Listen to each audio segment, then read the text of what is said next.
Yo, this is Deontay the Bronx Bummer Wild, the WBC heavyweight champion of the world. And I'd like to give a big shout out to CJ Goodfellow of Sports TV. Bomb Squad, baby.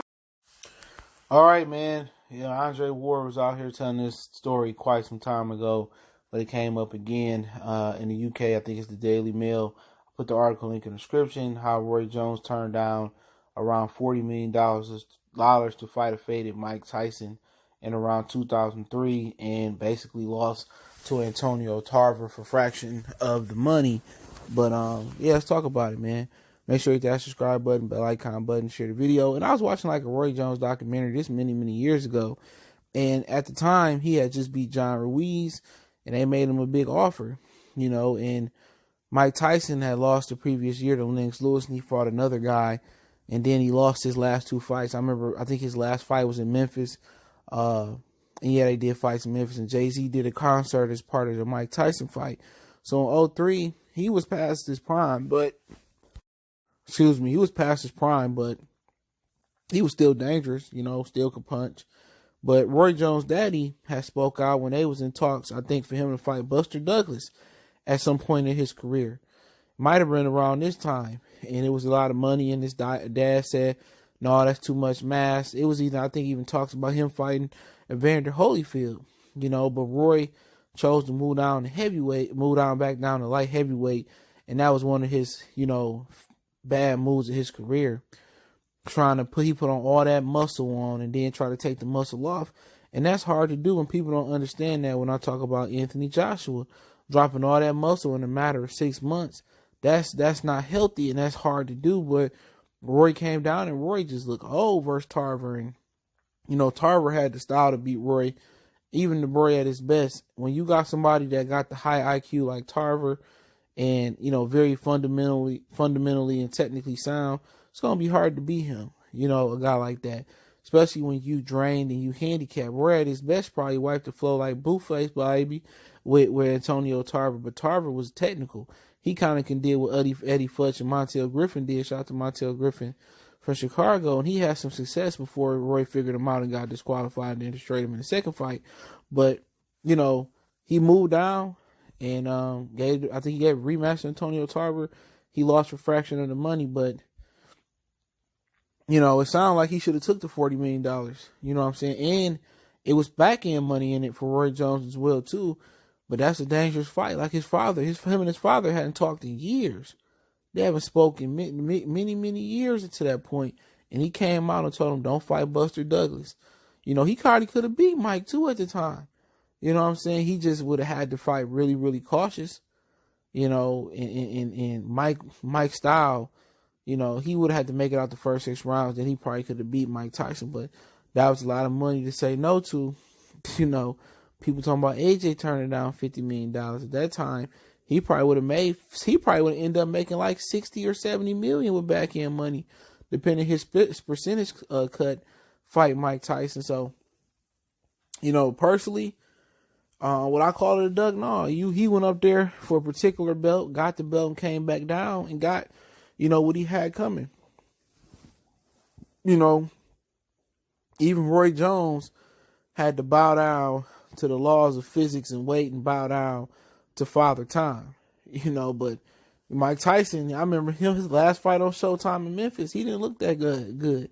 So it was a chance that Roy could have beat him. And, you put Mike Tyson's name on Roy's resume, Roy already did some great things. Roy was predominantly or the majority independent in his career, and Bob Aaron was saying in that documentary I wrote, that he lost a lot of money not signing to a promotional company.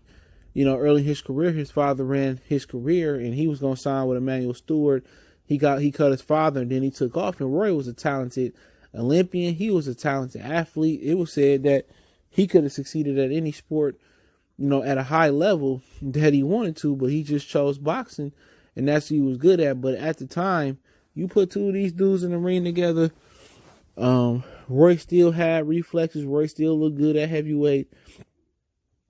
I probably favor Roy with caution. At the time, Mike wasn't what Mike was. He was faded at the end. Lennox had, got him out of there. And, Evander basically banged him out of his frame many years over. You know, when Mike went to prison, it just wasn't the same. When Mike lost Customato, it just wasn't the same. But to kind of get to the root of the problem, everybody took advantage of him. People talking about, you know, Wilder believing his hype, believing he only need 12 seconds, and you got to be perfect for 12 rounds. You know, Mike, he lived that way before Tyson, way before Wilder. When Mike Tyson, you know, was just going in there training hard for 10 seconds, 30 seconds. He's like, well, I'm training, I'm going to get these guys out anyway. You know, and he fell victim to not being disciplined. And that's why I say you got to praise guys like Floyd Mayweather, who is disciplined. You know what I'm saying? And the most disciplined fighters come from the most militant backgrounds, and Senior laid the groundwork. Shane Mosley dad laid the groundwork. You see it with Teofimo Lopez, Devin Haney, and Shakur Stevenson granddad. They laying the groundwork. The most disciplined fighters seem like they got father figures, you know, in their corner. But I wonder if you ask Roy, do you regret turning that fight down? You know, with Mike Tyson, that's something I'm gonna ask somebody to ask him, man. But you know, Roy just wasn't fundamentally as sound or technically as sound. He was hella smart. He just, you know, really, really focused on his reflexes, you know, a lot, and you know his, you know, God-given ability in his eyes. Mike Tyson was a guy, you know, at his best, even with the speed and the power, he was just so technical with how he threw his body shots. They really built a monster with Mike. Clean, you know what I'm saying? If he was able to live a clean fighter's lifestyle and not have Robin Givens scramble his brain up and those white manager brothers custom model left steal money from him, and the same thing with Don King, you know, he had the makeup to be great. But every great fighter or every fighter through history, they got a major flaw. And Mike Tyson's major flaw, you know, was that he just wasn't disciplined enough. Another major flaw was he used to get bullied. So, and deep inside that mind, he still that little fetal dude that been getting bullied. But you know, Rory would have made some bread, but Mike Tyson didn't end up making that type of money neither. After Lennox Lewis's last few fights, man, and you know, you talk about dudes today turning down a lot of money, you know, and you know, it's crazy. It's crazy, but he made a business decision. In social media era, where people would have said, "Oh, Roy Duck" or "Roy Duck," hell yeah, people would have said that shit, man. No matter if you duck with if you have a logical reason why, like I just went up to heavyweight to get this title. That's it. I'm not a real heavyweight. But he had multiple offers to compete at heavyweight. And in the grand scheme of things, would it have been smart? Yup. Going down, cutting that weight wasn't the right thing to do.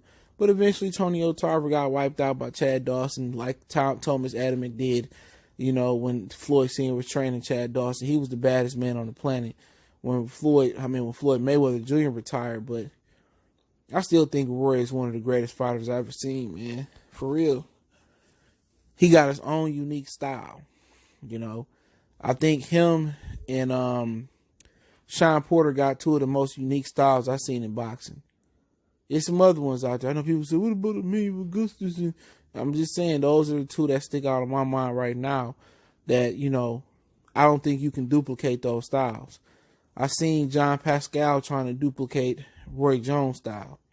It just ain't going to work for him. You know, Sean Porter, I don't think anybody going to be able to duplicate the style that Sean fighted. And there'll be some joke in the comment section, but it's his style. It's what he do. But as far as this fight go, Roy would have had to just pop shot, you know, Mike Tyson, use the ring. Mike was going to try to walk him down, you know, just had to, you know, hit him one shot at a time and just get out the way and keep him at distance, pop the jab, double the jab. You know, that's what he had to do, just keep Mike, fame Mike, keep Mike thinking.